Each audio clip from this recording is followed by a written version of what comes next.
ሰለሞን ተካልኝ የት ይቀበር እንዴት ይቀበር የሚለው ጉዳይ በከፍተኛ ሁኔታ እያወዛገበ ይገኛል። እንዴት ይቀበር ስላችሁ ምናልባትም አንዳንድ ሰዎች የቀብር ደግሞ ምን አይነት አለው ልትችላላችሁ። ግን በብዙ ጊዜ ቀባሪ ከሌለ ሬሳ የመቃጠል ሁኔታ አለ በስቴቶች በአሜሪካ ስቴቶች። ስለዚህም ይሄን መረጃ ነግራችኋለሁ። በድምጻዊነትና በአክቲቪስትነቱ የምናውቀው ሰለሞን ተካልኝ ብዙ ጊዜ እንደምታውቁት ሁላችሁም ህይወቱ ሙሉ በአወዛጋቢነት የቆየ ነው። በተለያዩ ጊዜያት ሲያወዛግብ ቆይቷል። 4-5 ጊዜ እኛ እንኳን ሹክሹክታ ሰርተንበታል። መጀመሪያ የቅንጅት ደጋፊ ሆኗል። ከዛም ኤርትራ ሄዷል። ከኤርትራ ደግሞ እንደገና ኤርትራ ደግፎ እንደገና ደግሞ የኢሳያስ አፈወርቂ ተቃዋሚ ሆኗል።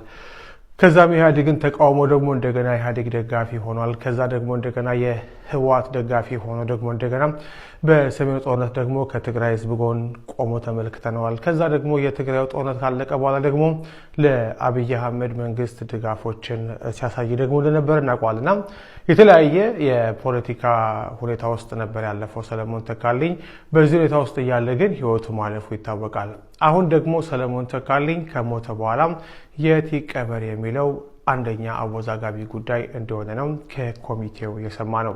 እንደ ምንጮቻችን ገለጻ ሰለሞን ያደገውና ብዙ ጊዜ የኖረው በመቱ ከተማ በኢሊባቡር አካባቢ ነበር። ሆኖም ግን ሰለሞን መቀበር ፈልጋለሁ ብሎ ብዙ ጊዜ የሚናገረው በአማራ ክልል በሰሜን ሸዋ አካባቢ ነው። አሁን ሰለሞን ከሞተ በኋላ በኮሚቴው ውስጥ ባሉ ሰዎች ሰለሞን በህይወት ዘመኑ በሰሜን ሸዋ አካባቢ መቀበር ይፈልጋል፣ ስለዚህ እዛ እንቅበረው የሚል ጥያቄ አንስተው ነበረ።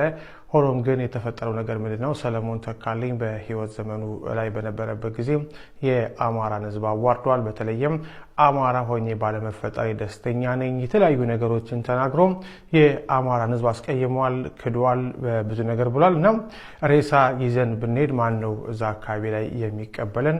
ስለዚህ መንገላታት ነው። እንደገና ደግሞ ሬሳ ይዞ ለመሄድ የሚፈልግም ሰው ስለሌለ ይህንን ነገር አናደርግም በሚል በሰሜን ሸዋ አካባቢ ሊደረግ የነበረው ቀብር ውድቅ እንደተደረገ ሰምተናል። ከዛ ቀጥሎ ሁለተኛ የቀረበ ደግሞ ብዙ አርቲስቶች በሚቀበሩበት በቅድስት ሥላሴ ቤተክርስቲያን በአዲስ አበባ ይቀበር የሚለው ከአትላንታ ሬሳው ሄዶ እዛ እንዲቀበር ማለት ነው። እዛም ደግሞ የኢትዮጵያ ኦርቶዶክስ ቤተክርስቲያንን በዚሁ በፖለቲካ እንቅስቃሴ ወቅት ለበርካታ ጊዜያት ሲሳደብ ነበር፣ ሲያዋርድ ነበር፣ ቤተክርስቲያኗን ሲያንጓጥጥ ነበር፣ ብዙ ነገር ተናግሯል። እና ቤተክርስቲያንን በብዙ መልኩ የካደ ስለሆነ እንዴት አድርገን ነው ቤተክርስቲያን ስለተቀበለው የምችለው? እንዴት አድርገን ነው አዲስ አበባ የምንወስደው? ማንስ ነው አዲስ አበባ ሊቀበለን የሚችለው? ከአትላንታም ደግሞ እንደዚሁ ኃላፊነቱን ወስዶ ሬሳውን ይዞ ሄዶ ሊያስቀብር የሚችል ማን ሊሆን ይችላል የሚሉ የተለያዩ ነገሮች ከተነሱ በኋላ እሱም የሚሆን ነገር እንደሆነ ተገልጿል። ሰለሞን ኢትዮጵያዊ አይደለውም ሲል ነበረ። ስለዚህም ኢትዮጵያዊ አይደለም እያለ እንዴት አድርገን ነው አስከሬኑን ወደ አዲስ አበባ ይዘን የምንሄደው የሚሉ ጥያቄዎችም በኮሚቴው ተነስተዋል። ይህን ሁላ በሚደረግበት ጊዜ ደግሞ እንደገና ደግሞ ገንዘብ ያስፈልጋል። አስከሬኑን ወደ ሀገር ቤትም ለመላክም እንደገና ደግሞ እዚህ በአሜሪካ ለመቅበርም ገንዘብ ያስፈልጋል። ስለዚህ የገንዘብ ማሰባሰቢያ በኦንላይን ለማድረግ ታቅዶ ነበር። ይሄም ደግሞ ሊሳካ አልቻለም። ስለዚህም በአትላንታ አካባቢ የሚኖሩ የትግራይ ኮሚኒቲ አባላት እነሱ በኮሚቴ ውስጥ ገብተው በተወሰነ መልኩ የገንዘብ ማሰባሰብ እያደረጉለት እንደሆነና ቀብሩንም እነሱ በሚያሰባስቧቸው ገንዘቦች የፊታችን ቅዳሜ በአትላንታ ከተማ ለመፈጸም እንቅስቃሴዎች እንዳሉ ምንጮቻችን ነገሩን። እዚህ ላይ እንግዲህ ሰለሞን ተካልኝ ቤተሰቦች አሉ እና እነሱ ምንም ኢንቮልቭ አያደርጉም የሚሉ የተለያዩ ጥያቄዎች ሊነሱ ይችላሉ። ብዙ ጊዜ በቤተሰብ ጉዳይ ላይ መግባቱ ምንም አስፈላጊ ባይሆንም ከዚህ በፊት ግን እንደተገለጸው ሰለሞን ተካልኝ ፍቺ መፈጸሙ ይታወቃል። ከባለቤቱ ጋር ብዙ ነገር አድርጎኛል ብላ በብዙ ሽማግሌዎች ተመክሮ ተለያይተው ነበር። ልጆቹም ከእናታቸው ሳይድ በመሆናቸው አሁን ሰለሞን በቀብር ሁኔታ ላይ የትግራይ ኮሚኒቲ አባላት በኮሚኒቲ ውስጥ ገብተው እነሱ ናቸው ለማስፈጸም እየሞከሩ የሚገኙት። ስለዚህም ኮሚቴው አባላት ገንዘቡ ከተሟላላቸውና ከተሳካላቸው የፊታችን ቅዳሜ የቀብር ስነ ስርዓቱን በአትላንታ ከተማ ለመፈጸም እንቅስቃሴ ያደረጉ ይገኛሉ። እንደሚታወቀው ገንዘብ ካልተገኘና ደግሞ ቀባሪ ካጣ ብዙ ጊዜ ከተሞች የራሳቸው የአሜሪካ የተለያዩ ከተሞች ባላቸው ሕግ ሬሳ እስከ ማቃጠል ድረስ ወይም ደግሞ ራሳቸው ወስደው የመቅበር ነገር እንዳለ ይታወቃል። ሆኖም ግን ሰለሞን ይሄ ነገር ሊያጋጥመው እንደማይችል ነው ምንጮች የገለጹት። ምክንያቱም በአትላንታ የሚገኙ የትግራይ ኮሚኒቲ አባላት ገንዘብ ማሰባሰብ እያደረጉ ነው።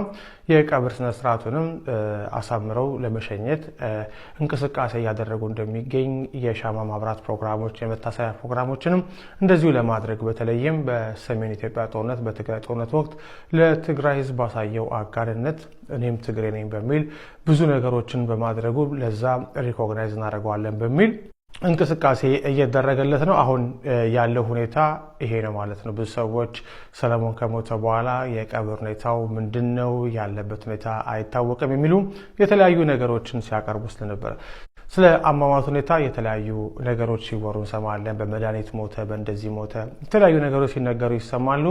ከኮሚቴው አካባቢ ካሉ ምንጮቻችን እንደሰማ ነው የሰለሞን አሟሟት ከአመጋገቡ ጋር የተያያዘ ነው።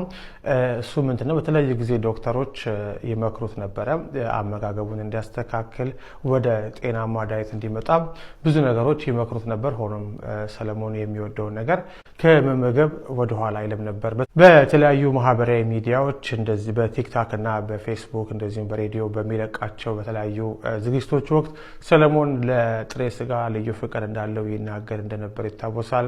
ለጥሬ ስጋ ካለው ፍቅር የተነሳ ጥሬ ስጋውን በክትፎ እየጠቀለለ ሁሉ እንደሚበላ ሲናገር እንደነበረ ይታወቃል። እንደዚህ ደግሞ ዳይቶች ደግሞ የሕክምና ባለሙያዎች የሚመከሩ አመጋገቦች አይደሉም። ስለዚህም ብዙ ሰዎች በመድኃኒት ሞተ፣ በእንደዚህ ሞተ የሚባለው ነገር ውሸት እንደሆነና አሟሟቱ ግን ከአመጋገብ ጋር ከሚመጣ ችግር የተያያዘ እንደሆነ የኮሚቴ አባላት እየተናገሩ ያለው።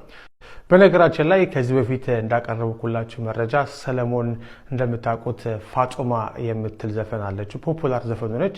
ይህች ፋጦማ የምትለው ዘፈን የመጀመሪያ ፍቅረኛውን ለመግለጽ የተጠቀመባት ዘፈን ነበረች እና በጣም ሰለሞንን ከህዝብ ጋር ያስተዋወቀው ዘፈን ይሄ ነው። ከዛ በኋላ ግን ሁሉም 00 እንደዚህ የፖለቲካ ዘፈኖቹና ከዛም በፖለቲካል አክቲቪስትነት በሚያደርጋቸው ውዝግቦች እናውቀዋለን። ተጨማሪ መረጃዎች እንደደረሱን እናመጣላቸው ለእናንተ።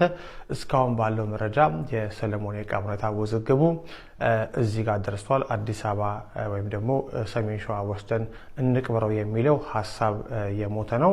አሁን ያለው በአትላንታ ከተማ ይቀበር የሚለው እያዘነበለ ይገኛል። እንደሚታወቀው ሰለሞን ኢትዮጵያ አይደለሁኝም በሚል ኢትዮጵያን ክዷል። ስለዚህም ኢትዮጵያ እንዴት አድርገን ነው የምንቀብረው የሚሉ ሀሳቦች በስፋት በኮሚቴው በኩል ተነስተዋል።